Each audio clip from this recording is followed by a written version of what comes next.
അത് സാധിക്കില്ല എന്ന് ബോധ്യമായിട്ടുള്ളവർ ഇതിൽ ഒരു വിഭാഗം കുട്ടികളുണ്ടാവും. അവർ ശ്രദ്ധിക്കേണ്ട കാര്യം ആദ്യം തന്നെ സൂചിപ്പിക്കാം. അവർക്ക് വേണമെങ്കിൽ മെഡിക്കൽ ഫീൽഡിലെ തന്നെ മറ്റു പ്രൊഫഷൻസിലേക്ക് പോകാവുന്നതാണ്. മറ്റു പ്രൊഫഷൻസ് എന്ന് പറയുമ്പോൾ അത് ധാരാളമുണ്ട്. For example virology, immunology, epidemiology, clinical embryology, bio informatics, biotechnology, cancer research, clinical research, nuclear medicine, ഇങ്ങനെ വലിയ ഒരു നിര തന്നെ മെഡിക്കൽ ഫീൽഡിൽ മറ്റു പ്രൊഫഷൻസ് ആയിട്ടുണ്ട്.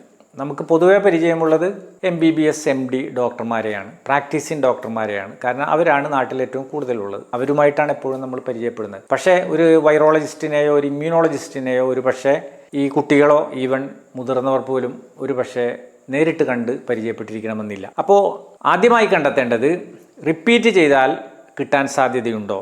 ഉണ്ടെങ്കിൽ റിപ്പീറ്റ് ചെയ്യുക.